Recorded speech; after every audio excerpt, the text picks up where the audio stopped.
ইউনূস স্যারকে আপনারা বিতর্কিত করার জন্য এই উপদেষ্টা কাউন্সিলের অনেক সদস্য জড়িত। গত 18 বছর বাংলাদেশের মানুষের উপর যে নির্যাতন, নিপীড়ন, গুম, মানবাধিকার লঙ্ঘন এবং লক্ষ লক্ষ ভুয়া মামলা হলো, আপনারা বিদেশে ছিলেন, কোন একদিন একটা কলাম লিখেন নাই, একজন দুইজন বাদে। আর সবাই আজকে এসে চেয়ার নিয়েছেন, অফিস হয়েছে, এসি ঘরে থাকেন, পুলিশ নিয়ে চলেন এবং আপনারা ভাবেন আপনারাই আমাদের হর্তাকর্তা, মুন্ডু বিধাতা। এইরকম চিন্তা করা ঠিক না। ডক্টর ইউনূস সাহেবকে যদি আমরা ধরি, উনি 99.9 আর আপনারা সবাই মিলে 0.01%। কাজেই মনে রাখবেন, কেউ ডক্টর ইউনূস হওয়ার চেষ্টা করবেন না। উনার মুখ দিয়ে এখন পর্যন্ত উনি কোনো কথা বলেন নাই। উনার প্রেস সেক্রেটারি বলে, উনার উপদেষ্টা বলে, বিশেষ সহকারী বলে, কতক্ষণ পরে আবার সেটা ডিলিট করে দেয়। মানে আমরা একটা মগের মুল্লুকের মধ্যে পড়ে গেছি। এটা তো হতে পারে না। There should be someone spokesman of the government, যে কথা বলবে, যার কথার মধ্যে কন্টিনিউটি থাকবে, যার কথার মধ্যে সাস্টেনেবিলিটি থাকবে, যার কথার মধ্যে কনসিস্টেন্সি থাকবে। এটি কি এক একজন বড় সাহেব, ওনারা ভালো শিক্ষিত মানুষ, যেখানে ছিলেন ওখানে থাকেন, আপনাদেরকে ওই দেশের মানুষ সম্মান করবে। আপনারা বাংলাদেশে কি করেছেন? আপনারা একজন বাংলাদেশে কি করেছেন? একজন প্রতিরক্ষার সাইট নাকি দেখেন, উনি লতিফুর রহমান সাহেব যখন প্রধান উপদেষ্টা ছিলেন, ওই সময় এসে কয়েকদিন পিএইচডি করেছেন। লতিফুর রহমান সাহেব প্রধান উপদেষ্টা থেকে চলে গেছেন, উনি বিদেশ চলে গেছেন। এতদিন পরে আবার উনি এসে উনি এখন আমাদের প্রতিরক্ষা দেখবেন। আরে বাবা, এই দেশে কি আর কোনো লোক নাই? এতদিন বলছেন মানবিক করিডোর, অমুক করিডোর, তমুক করিডোর, এখন বলে কি আমি এগুলি বলি নাই, আমরা আলোচনাই হয় নাই। এই আলোচনাটা আনলেন কেন তাহলে? এই কনফিউশন তৈরি করলেন কেন তাহলে? আপনাদের সম্পর্কে সরকারের সিদ্ধান্তহীনতা, আপনাদের মধ্যে দ্বিচারিতা, এই সমস্ত কথা, এগুলো তো পতিত আওয়ামী লীগের কাজ। আওয়ামী লীগ যা মুখে বলে করে আরেকটা, এটা আমরা বিশ্বাস করি। বাংলাদেশের মানুষ জানে যে আওয়ামী লীগ মুখে যেটা বলে ওইটা করে না, করবে কিন্তু আরেকটা। যমুনা ইলেকট্রনিক্স ঈদে ডাবল খুশি অফার সিজন 3, যে কোনো পণ্য কিনলেই পাচ্ছেন নিশ্চিত ঈদ উপহার। ইউনূস স্যারকে আপনারা বিতর্কিত করার জন্য এই উপদেষ্টা কাউন্সিলের অনেক সদস্য জড়িত। আজকে কেন আন্দোলন হবে এই উপদেষ্টাদের বিরুদ্ধে? কেন আন্দোলন হবে? কারণ আইন আদালতকে আপনারা বিশ্বাস করেন না। আইন আদালত যখন আপনাদের পক্ষে যায়, শেখ হাসিনার সময় যেমন ছিল তখন খুব ভালো, আপনাদের বিপক্ষে যখন যায় তখন আপনারা ফেসবুকে স্ট্যাটাস দেন। এটি কি? এগুলো তো শেখ হাসিনার মানসিকতা, এগুলো শেখ হাসিনার মানসিকতা। আপনারা এগুলো করেন কেন?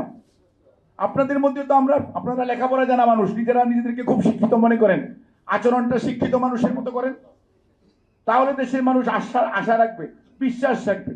আপনারা এটা কি করছেন? এই দেশের মুক্তিযুদ্ধ হয়েছিল, 30 লক্ষ মা বোন শহীদ হয়েছিল, আমাদের 2 লক্ষ মা বোনের সংগ্রামের বিনিময়ে আমাদের স্বাধীনতা অর্জন হয়েছে। এখন মুক্তিযুদ্ধের সেক্টর কমান্ডাররা যদি আইসা বলতো আমরা এখন দেশ চালাবো, কি অবস্থা হইতো? 90-এর যদি খায়রুল কবির, খোকন, আমানুল্লাহ আমানরা বলতো এই দেশ আমরা চালাবো, কি অবস্থা হইতো? আন্দোলন সংগ্রামে ছাত্র জনতা মাঠে থাকে, তার পরবর্তীতে দেশের জনগণ সিদ্ধান্ত নেয় কাদেরকে দেশ পরিচালনার দায়িত্ব দিবে।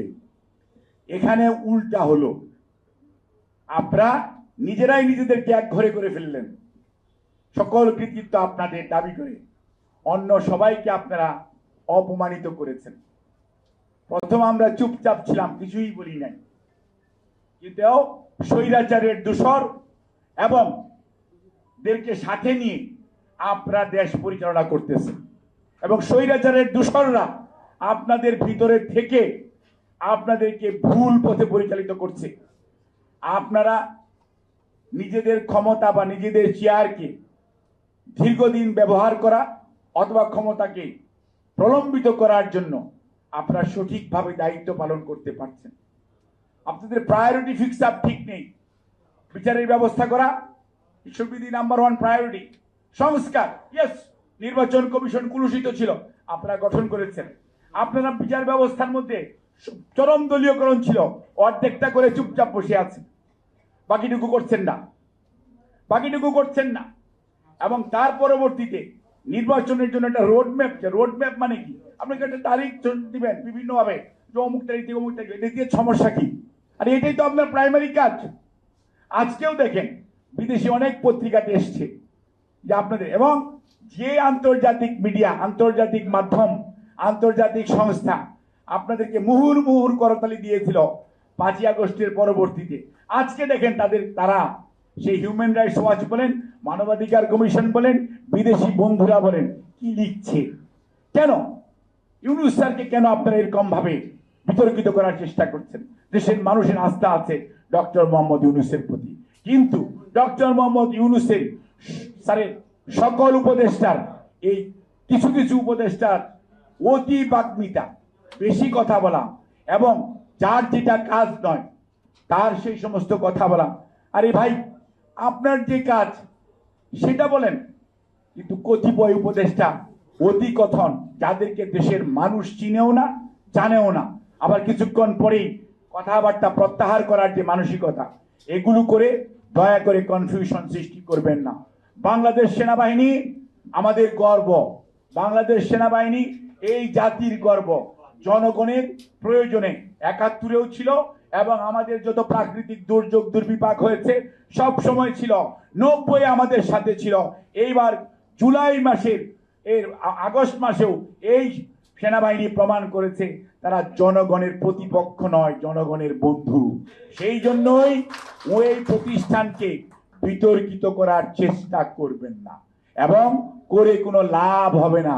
মনে রাখবেন, আপনারাই বিতর্কিত হয়ে যাবেন যারা চেষ্টা করছেন। আপনারা বলেন দাবি করবেন, আরে ভাই, দাবি তো কোনো সমস্যা নাই, দাবি তো করাই যায়, দাবি করার সিস্টেম আছে, কোনো কথা নাই, বার্তা নাই।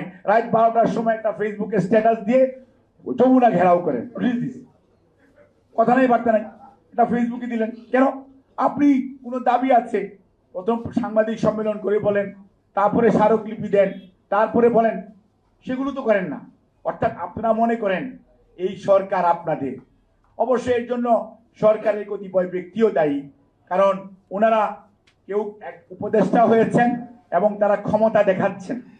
এই যে ক্ষমতা দেখানো, এইটি কিন্তু আল্লাহ রাব্বুল আলামিন পছন্দ করে না। পলায়নকৃত স্বৈরাচার দেখিয়েছিল, টিকে নাই। মনে রাখবেন, ক্ষমতা চিরস্থায়ী নয়। জনগণের পাশে থাকেন, জনগণের মনের ভাষা বুঝতে চেষ্টা করেন, তাহলে জনগণ আদর করবে, ভালোবাসবে, মনে রাখবে, শ্রদ্ধা করবে। সর্বশেষ আখেরেও আপনাদের সুবিধা হবে।